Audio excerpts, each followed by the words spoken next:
Today's conversation felt like when you go on a road trip with a friend and you just have hours to contemplate the world. This conversation with Dr. Tony Krohn was so good.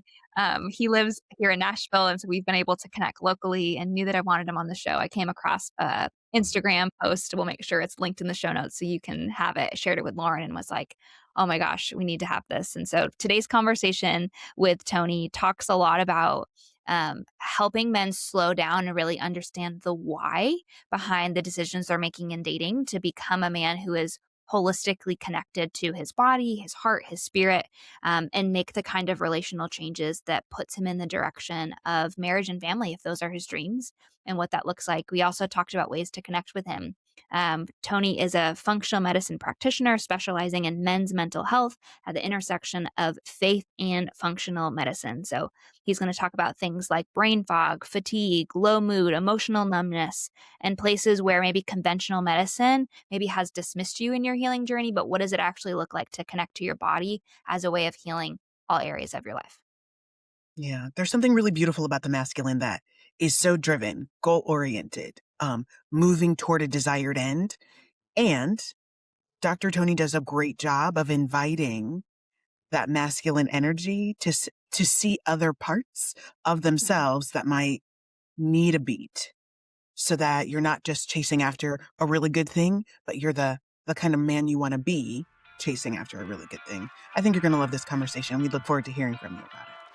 Welcome to the Dating and Desire podcast, a place for conversations and resources on sexual formation for adult Christians. I'm Lauren Matthews. And I'm Bridget Blood. Together, we combine our years of ministry experience and time as certified coaches, helping men and women just like you navigate dating in a way that honors your core values. Each week, you'll hear us talk to therapists, pastors, coaches, and other leaders in the field of sexuality and relationships. While we acknowledge believers hold various perspectives on this topic, we're gathered around the belief that our desire is holy, our body is good, and our story matters. Let's dive in. Dr. Tony, so glad to see you here today and get to have this really great conversation. When Bridget first sent me your post, I was scrolling through each slide. I was like more and more excited. Fire, fire. This is it. So I'm glad we get to share not only the content of that post, but more of your thoughts about men, relationships, dating, being ready with our audience. Thanks for being here. Thanks for having me. Looking forward to it. So, like I said, there's a lot in your post that really deeply resonates with me, specifically around like the responsibility that men and women have for our own formation. Before we get into more specifics, though, I think it could be fun to ask you this.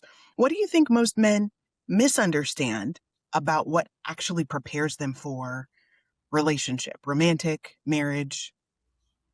Yeah, so I think a lot of men focus on the outside of them rather than doing the internal work. And so and it's not just like the outside physical features, while that's important to a lot of guys, having the six pack and the perfectly manicured hair and just looking the part, but also all of the other things that the world says a guy needs, that people need to be in a strong relationship or just to be successful in this world. So a really good high paying job, no debt, all these things that are just benchmarks that are honestly pretty unattainable for someone to get perfectly. And if you're only looking for these meaningless things, as we hear about in Ecclesiastes, then you're missing the opportunity to not only do the internal work, but find someone who's going to meet you in the midst of doing that internal work, and they're not even really focused on the external things that we think everyone is focused on, and that we put so much pressure on ourselves to have perfect. Yeah, I think it's interesting that you bring up the book of Ecclesiastes. The wisdom literature is consistent in owning mess happens to everybody. Like, so there's only so much you can manage for or plan for or try to prevent. And then the person that you are is what sets you up to even attain some of those external things that are not unimportant, but are just not the most important. I love that. Yeah. And one other comment that you made me think about the way some red pill culture is really emphasizing looks maxing. There was a recent documentary that came out on a streaming service, I can't remember which one, where a particular icon in this movement was talking about the lengths to which he would go to look a particular way, to alter his body. I've even heard of recently, like men going to great lengths to have surgeries to lengthen their femur. Is that the leg bone to be Yeah. taller? Mhm. It's deeply troubling. To think about that. So I appreciate you saying we don't need to be as focused on external things Totally. as internal. And I think with that point too, like these guys, they're honestly to no fault of their own. It's just how the world Yeah. portrays what this perfect man looks like. But it also goes back to just childhood wounds. And why do you need, let's say, the leg lengthening? Why do you feel like your height is not enough to match up to being worthy enough to date whoever it is? And it's usually some sort of wound that happened in childhood, whether someone attacked them for being short, or there was another instance where their looks mattered. And so until the guy really comes to terms with and accepts who he is, who God has designed him to be, and if he's only looking towards like those external things that we talked about, there's so much missing, not only from the unhealed side of his childhood, Yeah. but it's all just like superficial, meaningless. Yeah, maybe you get a little bit more confidence by having that leg length, Mhm. leg lengthening procedure, but more than likely, you're still going to be left empty after that Yeah. and wondering, okay, I just did this. What's the next thing that I need to do to maybe fill the void? And you're always going to be chasing the next thing. And that Yeah, I think because 'cause we're reenacting. We talk about that a ton. Like, every, invitation into relationship, both romantic and friendship and family, is either what we refer to as restorying, so the idea that we all have a story, right? You mentioned childhood, like, understanding our story, and so either you are restorying harm or you are reenacting harm until that has a place to get met, and so I always feel sad when I hear about this, whether it's a woman or a man in this situation of, "Wait a second, like, the alternative is what would it look like to show up with that insecurity and say, I actually am not sure if can be loved here, but I'm gonna risk being seen. I mean, I've even seen that in friendship with Lauren recently. There's been a couple times where I'm like, ooh, I don't want to tell you that this is triggering to me. I have fear of me being too much to you in friendship. And Lauren just keeps saying, like, hey, like, I want to know how to love you. And it's like, ooh, like, I believe her, I don't believe her, I believe her, I don't know. And we have to process that a lot in friendship, and of course, that shows up in romance, and so I'm curious just, a little more about your story. How did you end up talking about this on the internet? Because that's a really brave choice to step out and say, "Hey, guys, I think there actually is a different way to have this conversation." Mhm. Yeah, there was never really like a push from someone to talk about this. It was Mhm. just as I had stepped into this new relationship that the Lord has brought, and it's gone incredibly well. Like, I just see so many of my friends struggling with singleness. Yeah. And not just my friends, but you hear about it all the time. Nashville, that's where I live. It seems very pronounced. Mhm. Obviously, you're gonna see more of it in the place that you live, but people are chasing these unrealistic expectations, and they're wondering why they end up single, or they feel like they're doing the work and they're still single and they're wondering why. And so it's like Mhm. this dichotomy of, okay, am I doing enough or am I not doing enough? Am Mhm. I getting in front of the right people? And so I just decided I have a platform to not only share the gospel with people, but to help more specifically men step into their God given body and heal their body naturally.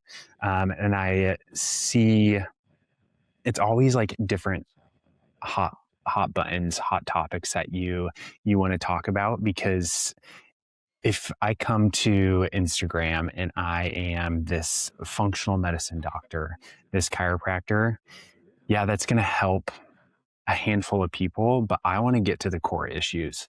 And a Mhm. lot of these guys are struggling with exhaustion. They're struggling with mental health issues. They're struggling with singleness. And so I'm finding ways to communicate to these men who really aren't getting any other social guidance. There's not a lot of people who are talking about men's health and then even going into the dating realm. It's very rare to see it. And I'm like, if no one else is doing it, why can't I be the person that bridges this gap and hopefully shed some light on issues that don't need to be issues? Lauren and I have this conversation a lot, and I don't know that we've had it on the podcast, so I would like to go here. You mentioned there's kind of two groups of singles. There's this, I'm stuck in these ideals that's keeping me from a real human relationship, right? I've seen a lot of Instagram, I've seen a lot of pornography, I've seen a lot of whatever that has distorted my view of what a real human relationship is. Even Mm. in I love a good, you know, therapy conference or a self help book. I want to read all of them. But there is a part where singleness feels safer, like just to own that. Like sometimes it's hard of like we're saying we want somebody, but to actually step into a relationship with a real human, like there's a safety that happens. And so there's that camp. But then there's also what you said, like this deep grief of I'm doing the work. I am showing up. I'm going to the events. I am saying why not. I am asking for the connections and I still feel like I'm here. And so I would be kind of curious on your I don't even know necessarily perspective, but like what has been your experience of holding that both tensions in your own life and in the people that you're chatting with? Yeah, so I think it really comes down to reasons why you're making the changes in your life. Um, a lot of people will, and myself included, I'm preaching to the choir here. I'm telling my experience is a lot of people will only do the work to get the girl. Mm. They don't have Mm, any other yeah. intention behind doing the work, when in reality it's a realization with yourself and like a conversation with the Lord that no, you're Yeah. not doing the work to get the girl. You're doing the work to step into the calling that God has on your life, to be a man of faith, to lead well in your community. And getting the girl is like a um, added bonus of doing that. You don't do the healing, the heart healing, the physical healing with eating healthy, working out for the sole purpose of finding your significant other. You do that because you know, or hopefully you want to do healing on a deeper level, in a more profound level that will open doors that only God can do. And so I think that's the issue when people say that they're doing the work. I think if we peel back the layers a little bit and really find out, okay, what's why are you doing the work in the first place? That's And good. if it's everything that I said before, then that could be a reason why you're still struggling with singleness, or you're not in the scenarios or situations that you want to be in. And I think the other thing too is community is so important. Like you said, going to these different events and surrounding yourself with people. Men I'll talk to, but all of this goes for females too. Obviously, there's going to be different statistics and things based off gender. Um, but men, from my experience, feel more isolated. It is Mm, what some of the research is showing, that men feel more isolation. They have a hard time making friends. I even saw something where men feel more lonely today than they did in the 90s. mm, And so we put this pressure on ourselves of having the conversations, trying to find the right friend groups. And if we're in this cycle of loneliness and then this added pressure of trying to get everything right from a health perspective, doing the work, we're just butting heads with ourselves. When you can step into community, whether that's a men's group in the church or a like-minded sports group that you're in, I think too many people try and color outside of their own lines of trying to fit in with several different groups that may not be of interest to them. In reality, you need to find the areas where you feel most connected with the people in your community. So then when you start to get into the healing aspect of the repair work, restoration, all these things, you have the community to walk alongside you. And then from there, it just so worked out for me that I found my girl because other friends took notice and they set up through a mutual connection. It doesn't work like that always, Yeah. but you can, it's hard to tell, but you can tell when someone is doing it for the right reasons versus someone's doing it for more like external validation. Yeah. And like I mentioned earlier, that's just kind of the world. It's all about external validation. It's all about who can see me, how can I be better, and it just is taking that realization and that deep look within and understanding why you're doing what you're doing in the first place. I don't know if that answered your question. That's just where I felt I needed to Yeah. go, because I think with being men have an issue, and like this deep wound or this deep desire to be loved, but this also deep desire to be seen and to be loved through the parts that they need to be seen through. Mm. And I think that until men step into healing from God's lens rather than the world's lens, they're still going to be just struggling to move forward, whether that's in health, in friendships, in relationships. Yeah. Yeah, that's really good. I was thinking about, I get to work with a lot of couples. And so one of the themes I see a lot with men is this like bid for connection that comes out sideways because there's like an abandonment of self. And so it typically looks like she's not going to agree with me, or um, like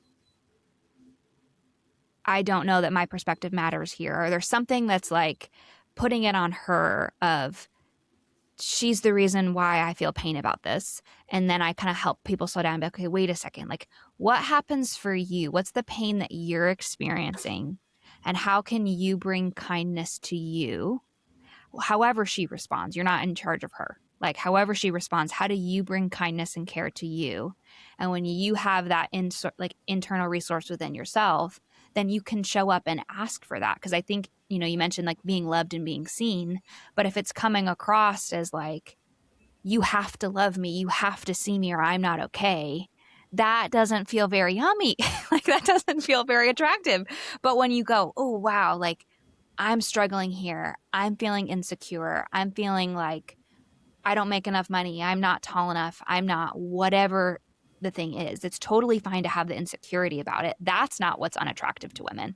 But when you can go, oh, wow, I'm actually needing, like, I'm needing connection and I'm needing care. Some of the ways that I'm taking care of that are checking in with my guys and talking to my mentor or going for a walk. But I would love to process this with you. It creates, like I said, that place of moving from the reenacting of like, oh, it's just another woman that's going to reject me. Here it is again, because you've already self-rejected yourself. To wait a second, is this an opportunity for me to be seen, to be loved in a different way than I have in my past? And so it's kind of that both of self-responsibility and welcoming connection and care in romance and in friendships. Yeah, that's so good. I hear like a lot of rooting in this part of our conversation around the idea of our identity. And as believers, you know, we are told, it is declared over us that our identity is in Christ. And so that doesn't mean like, um, we don't have work to do, but it does mean that we need to return to the good creation, the Imago Dei. We need to keep returning to the goodness that God made in us, and in particularity, in uniqueness, not in competition with other people as a reason that, I'm going to be picked over people, but just as a reason I get to show up fully in dating and discover, do we enjoy each other in the fullness of who God's made us? Do we enjoy each other? Or is this not a match? Rather than I have to have knock off the 666, or I need to be impressive. And then when she responds, then I'll know that my identity is intact. I hear that part in what we're saying, and wanted to just amplify that a little bit more before. Yeah. Yeah. Before I jump onto something, it's interesting, Dr. Tony, you said you met your person through a mutual connection. I love that so much. So as a small segue, shout out to especially our married and dating listeners. Be mindful of who you know, because somebody who's going to be a really great date or possible partner for somebody else, first and foremost. In my dating program, when I encourage people, I have lots of people who come to me and say, I'm not getting on the apps, Lauren. I hate apps. I'm like, all right, let's date around apps. So I like to encourage people to, if they're open, use an app, but also use your trusted community members like you do, Dr. Tony. And then also we strategize around ways to, in your everyday life, be open to connections with people. But something striking you said in your post was delete the apps. I'm going to read the exact quote. The man she's waiting for doesn't spend his nights on Hinge. ... Delete the apps. Hashtag bold statement, Dr. Tony. So let's get into it. It is a bold statement, and I got some pushback even from some of my friends. And that's not to say that the apps don't work. I have married friends who use the apps and met on apps. For some people, they're incredible, and I'm so happy that that worked for them. But for a lot of people, that's not the case. Unfortunately, the apps, like every other social media app and even the phone itself, is created to create an addiction and to keep us wanting more. That's why they have all these specialty features of buying extra roses, and if you run out of matches, expanding your search, and it just sucks you into this loop. No different than gambling, no different than scrolling on Instagram and TikTok. It's designed to keep you wanting more. And what I've found with myself, again, speaking of my experience, when I was on the apps, I was always looking for the next option. It's designed in a way to just paint an unrealistic expectation of who you may or may not be able to match with. And that's not to say that you can't have America's Next Top Model or anything like that. But I think that the guy's perspective, and I've even heard my female friends talk about this, they think because they have the opportunity to have this endless network of a dating pool, that they're going to find the girl who checks all the boxes, that meets all of the requirements, and she looks more than the part of what he expected. And if that's not a match, then swipe left or swipe right. You can go on to the next one. You can go on to the next one. You can go on to the next one. And so from there, the next issue comes, a lot of people don't make it out of the talking stage, the messaging stage. So a lot of people, they match, awesome. You have some conversations, someone decides to initiate a date, nothing comes of it.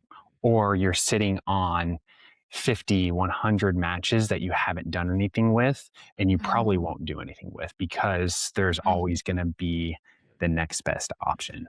And so I think if people are using the apps intentionally and not using it as who's the hottest person that I can find.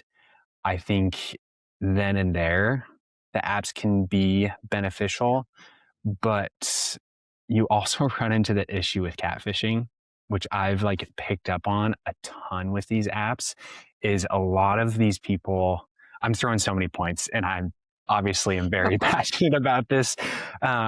But there's so many accounts that are spam accounts that even Mhm. have the verification and are not the right person. If you go to their Instagram, you can see that they're dating someone or their old accounts that haven't been taken off. Or, like I said, Hmm. it's someone who isn't completely the right person. That's why a lot of the new Mhm. apps coming out have so many checkpoints and verification metrics to make Yeah. sure it's not some bot or some whatever it is that's controlling these accounts that can create more rejection issues, can create more identity issues if someone Yeah. runs into that.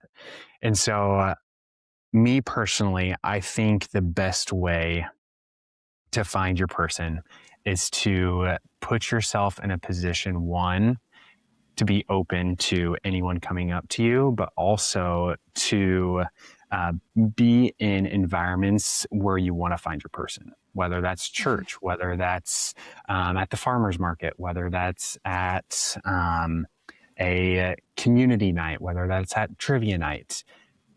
Put yourself in those environments, and then it's so tough. It's easy to say, sitting here talking to people, put yourself out there, go and strike up conversations. Yeah, someone may have an awkward conversation, or someone may not be reciprocating the vibe that you're putting out there. Um, Mhm. we get so bent out of shape, myself included, when this happened, when we get denied. Use that Mhm. denial as like okay, that wasn't the one. Thank you, Lord, that she wasn't the one, he wasn't the one. Let's move on Mhm. to the next one. They're out there. You just can't get caught in the loop of the next best one, or maybe they're on the dating apps, or I've been rejected at XYZ, so I'm Mhm. just going to shut down completely. So, Yeah. all that being said, the apps, they work for some people, but if people are being honest with how they're using them, they're not doing anything for you. Yeah, Mhm. I think my dating coach pushback is summed up in what you said. There are strategies to enlist to use dating apps well. However, you actually have to do that.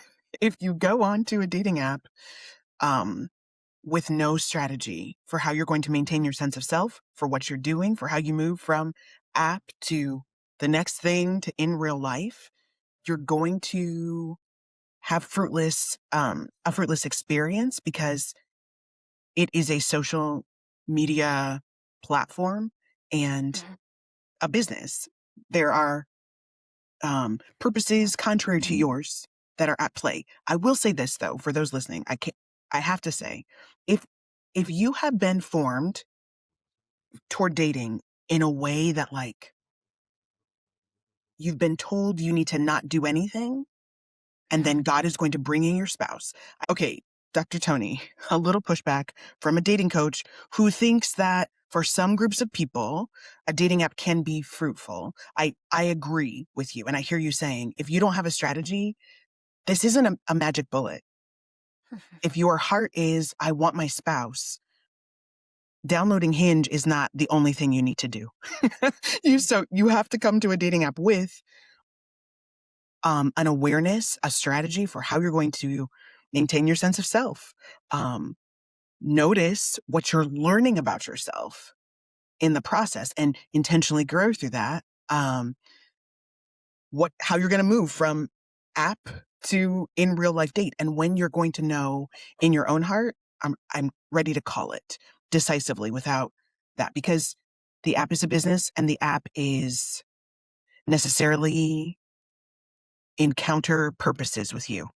Mhm. Your purpose on the app is to get off the app, and the app's purpose is to keep you on the app. So, being mindful of that, I think you can use them effectively. But I think to your point, if we're not doing the other work that says, man, what does it feel like? What do I say to myself when someone says no to a date? If we're not addressing all of those things that happen in dating, then whether you're on apps or trying to meet people in real life, Yeah. you're not going to be walking in the maturation that's required to help you be able to navigate this well. Because part of this conversation is really highlighting to me, we want to be the people God made us to be. And our desire for marriage is not counter to that, but it's also not the end game of our lives. And so if we have at cross purposes the actual goal of life, like you said earlier in the conversation, Dr. Tony, we're going to be working hard to be hot or rich or cool. And like, we're going to fumble the kingdom and possibly still not get what we want. Mm-hmm. Yeah. When you mentioned earlier, I was like, oh, wow. Again, it's that.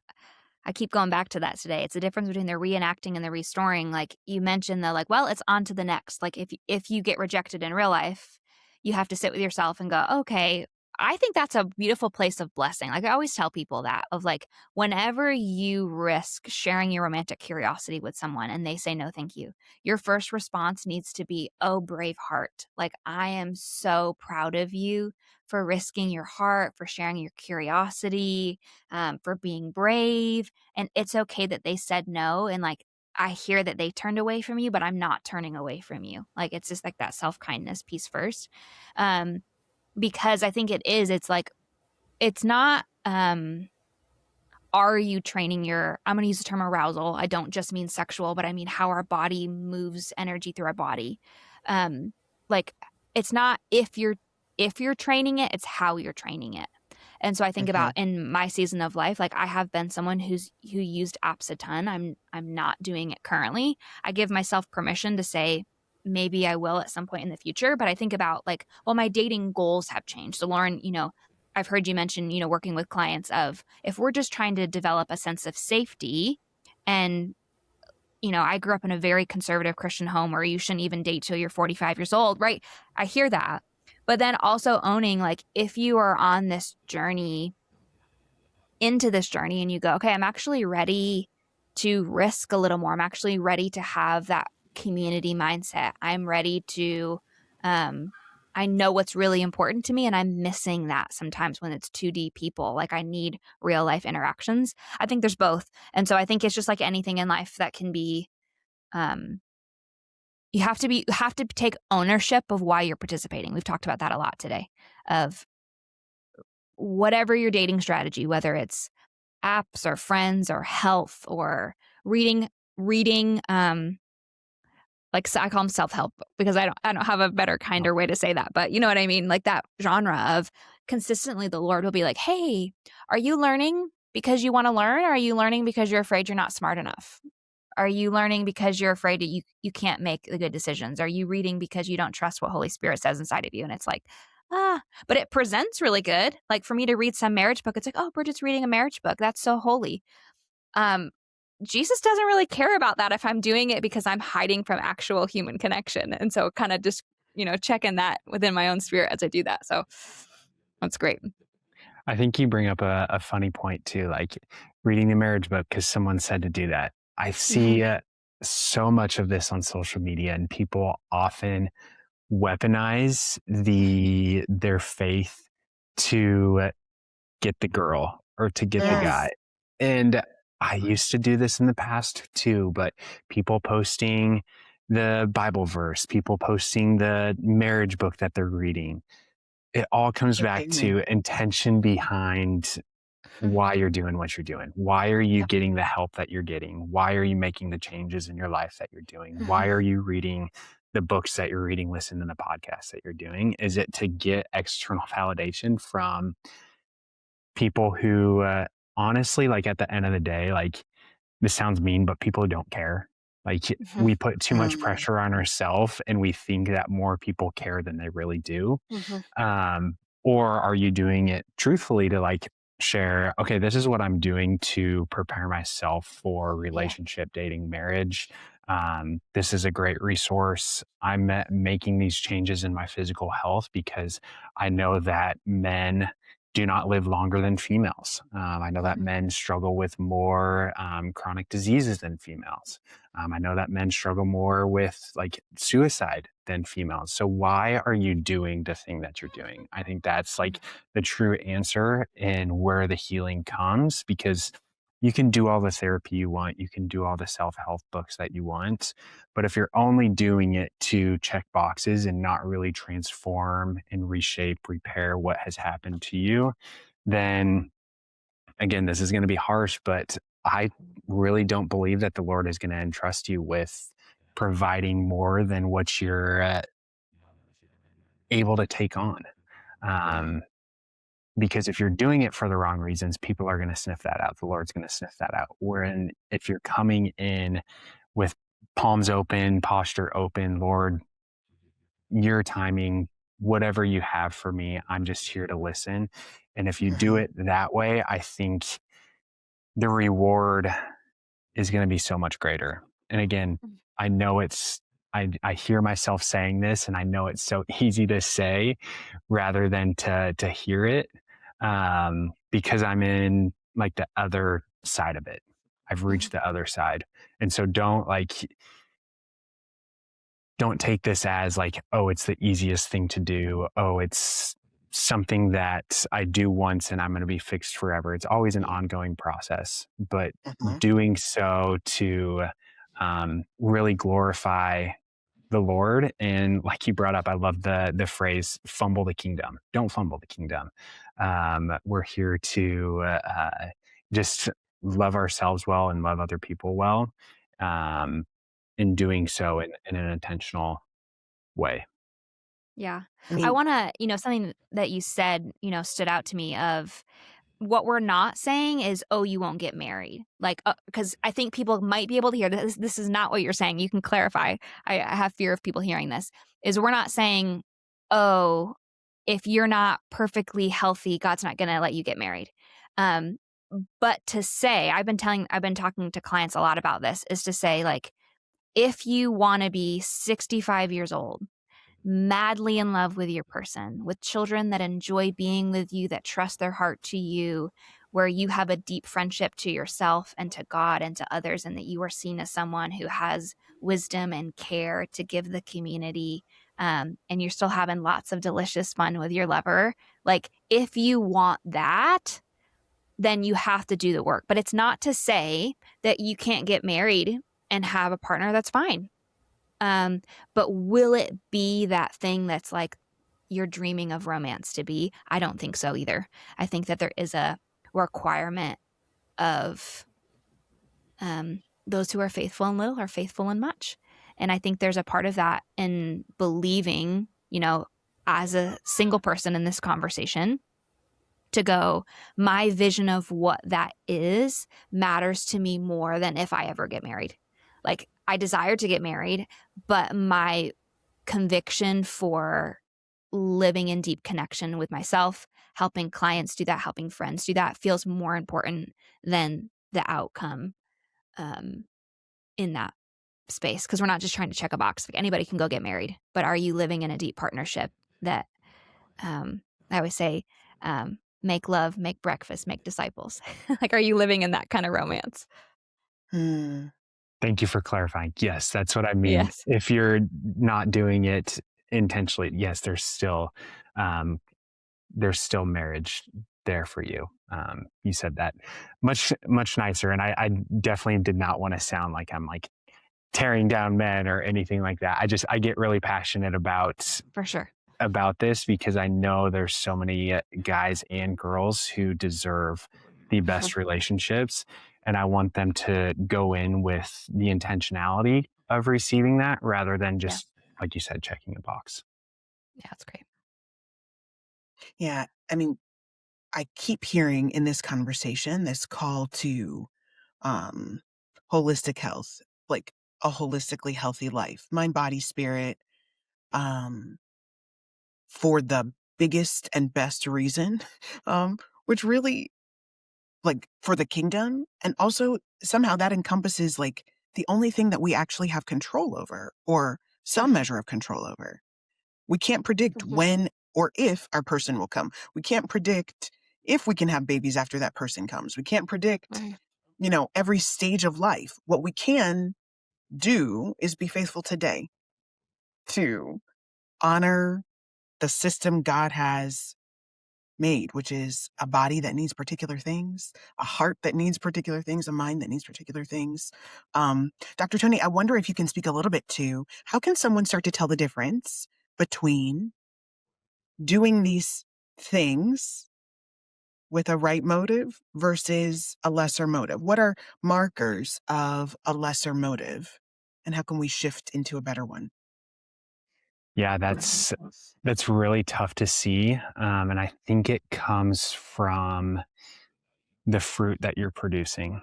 And what I mean by that is your life and the fruit from the work that you're doing, the fruit from your life, truly a testament of that deep work that you're doing.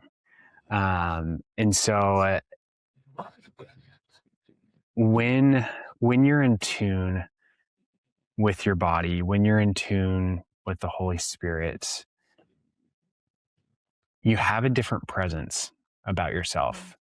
People notice that. And so I think that's also a way.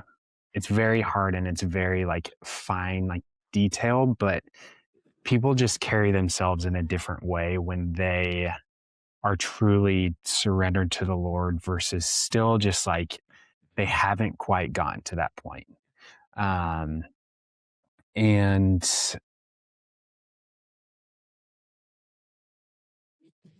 I think it just comes down to, are the same patterns continually being repeated? Are you truly repenting from, and it doesn't have to be massive sin or old ways, but are you still stuck in the same day-to-day patterns that you're trying to escape? Or have you truly died to your old self and walking in new creation, walking in new life? And I think that's how you can tell as well. Yeah, practically, in your post, you talked about like living in an environment that is orderly. And so one way I could see that walking out is like the man who says, you know what? I didn't learn how to keep my space. I hired a cleaner to help me learn how to organize that. I didn't know this skill. I sought it out. Or maybe there was a person at church, a family at church that is taking me under their wing. And I asked members of that family, hey, can you help me know how to organize? You're saying you're on this right path when you're putting these things into place for yourself, not maybe with some mixed motives to get the person, but also you're still continuing in that path of, I don't have a skill. How can I acquire it? Where can I go to get it? How can I maintain it? You're like actually learning that thing. Does that sound like a fair example, Dr. Tony? Totally. Yeah. I think the other thing, like you brought up, like utilizing other people, tapping into your network, tapping into other people will also help you step into your potential. And I think that's why community is so important, because not only will you have community to encourage you, but you'll have a community to hold you accountable. It's just like I think it's probably in all four of the Gospels, but talking about the friends who took the paralyzed man and lowered him through the roof. Do you have that type of community surrounding you to where they're going to help you up when you're down? They're going to call you higher when they see you straying back to your old self, or doing things that maybe are not what a godly man or woman should do. So I think, that you bring up a great point is just to tap into your community as well, because your community is going to, if you're living authentically with your community, they're going to see right through the reason behind why you're doing something, whether it's authentic or whether it's for like self preservation, self, just of self. Mm-hmm. Yeah. And it's Yeah. interesting also to notice, like, where do I notice the resistance in myself? Where do Yeah. I keep turning away from? Someone in my community says, you gotta focus on this. What about this part? And you're like, yeah, it's fine. It'll work out. But you want to turn away to something else. That's another clue of like, Lord helping us, giving attention to needful areas. Yeah. I think last thing on that, and then I have two final questions for you before we end our time today, is are you receiving feedback that's a little uncomfortable? Because if all your Mm. friends are like, "Oh my gosh, you're just the best person ever. You're perfect. Why would like anyone would want to date you?" It's like, homie, we are humans. And we all have things that are painful to be in a relationship with. I always Yeah. jokingly say, you got about 48 hours with another human before something they do or say rubs you the wrong way. And you're like, oh, we are not the same person. And so I do want to say that of like just kind of a community check in of if you don't have anyone in your friend group that sometimes they say some things where you're like, ooh, ouch. I do feel a little convicted by that. I recommend expanding your reach in there's usually in your, church community group or online, we have some really great resources we love to connect. We've talked about for men, Andrew Bauman's Manland, or Sam Jolman has a group. These are authors that we've had on the podcast in the past of places where it's like, ooh, I want to kind of step into that a little bit more. So I've loved our conversation today. Lots of things we can continue to talk about. Two final questions. We referenced a bunch of times that you're Dr. Tony, but we haven't even talked about what that is and what you do. And then final heart question is, I'm curious for you, what has changed inside your own heart, your own experience in risking your heart in romance? Ooh, okay. So, just to talk a little bit about what I do and how I got to the place that I'm at. So I'm a chiropractor by degree, but I'm more of like a deeper faith meets functional medicine, men's life coach slash doctor. That's good. It took me a long time, not even a long time, like 3 years is not a long time, but it took me what seems like a long time to get to this place. Um, I love being a chiropractor. I love helping people with their aches and pains, but that only scratches the surface on the healing that needs to happen. And for me, more specifically with men, just with my own childhood growing up with divorced parents and then my dad passing away and then exposure to just real world things at a very young age that Yeah. no child should go through. And so I noticed that not only in myself, but also deeper wounds that need to be addressed with the people that I'm working with. And I understand I'm limited by my scope of practice, but I do also have a responsibility for my patients to help them see maybe the areas that they're missing or their other providers are missing too. And so this has birthed the one-on-one work that I do with guys through a functional medicine lens. So if they want to help with their gut health or their mental health or their energy, we can do the blood work. We can do all of the calls and nutrition and supplementation and maybe medications if needed. But really what my passion project is getting guys together in a group program format and walking through the 4 pillars of health: physical, mental, emotional, and spiritual, and really dissecting every single or try to dissect every single area of their life that could be a stuck point for why they're struggling with the low energy. They feel disconnected. They aren't showing up for their family like they want to. And so this group program is just a way for guys to figure out the steps they need to take to step into healing and walk through healing. But the group program aspect is it forms community. Like I mentioned, guys struggle with isolation. They lack community. So to put men together who are going through maybe not the same story, but similar stories of brokenness or health issues, we can rally together and encourage each other along and pray for each other and provide that good, healthy feedback, whether it's encouragement or more of like a, hey, I see better in you. And so this group program work allows just that, to bring guys together to find healing and just to walk through life together. I'm in a group cohort right now, and one of the guys, he lost a job, and on the call, one of the other guys on the call knew of an engineering firm close to the city that he lived in. And he's like, send me your resume. I'll pass it along. I can't like promise anything comes of it, but I'm like, how cool is that? And only God can bring these guys together that have connections that could potentially bring this guy a job after getting fired. Yeah.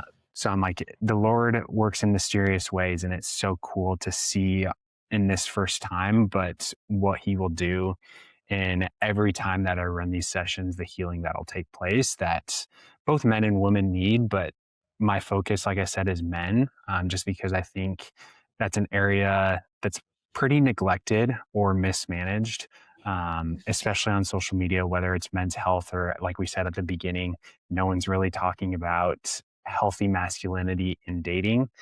So I'm really getting after it with what I'm doing and who I'm treating, but that's just been a culmination of the healing that I've done for myself, and the healing that I want to see other guys step through, because I would love to see these statistics and numbers of guys actually living longer than their wives. I tell my girlfriend, who will be wife by the end of the year, I'm like, you're not dying before me. Like, or excuse me, I'm not dying before you. I'm going to live longer than you. Like, I don't want you to have to live without me. And I think that you can look at it either way, but I think guys really doing the work to not only have a healthy marriage, but also to raise kids.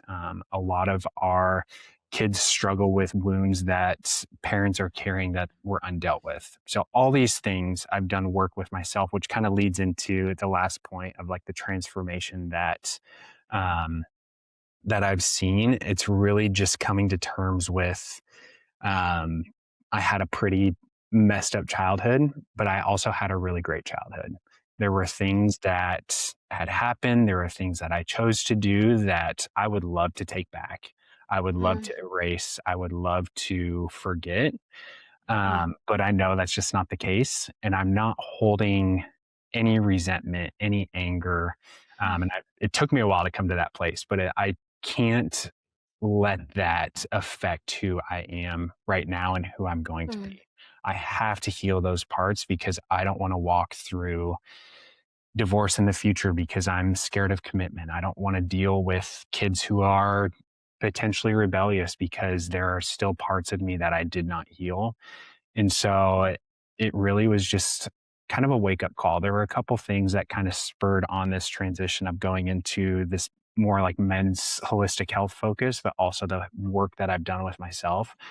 Yeah. But over time, I'm just like, one, if I'm going to be telling these guys to do this and I'm going to be sharing my story, I better be not good and healed myself, but walking through that as well. But also with my future family, I want to set us up for just continued kingdom building, with kids and an amazing wife and just a community around us that continues to point people to God. Because I think that's honestly what we're here on earth to do, is just to love people well, to not walk in any hate and frustration and things that have happened in the past. Yeah, I would love for the past for everyone to be forgotten and healed. But we can't do that on our own. We have to have community in there, and ultimately we have to have Jesus to bring about that healing. Thank you for sharing. Yeah. Hear your heart in that. And we'll make sure in the show notes that people have all the links to be able to connect with you if they're interested in working with you. And just thank you so much for your time together today, chatting with us. And yeah, look forward to this conversation, but also, making Nashville a better place to date. So name it and claim it. We need it here in Nashville. It's Music City, and Broadway, and there's a lot of great stuff that's happening outside of that. And I think people can get really focused on the not so good things that are happening here, but we need to just bring light to the great things that are happening, not in Nashville, but wherever you're living.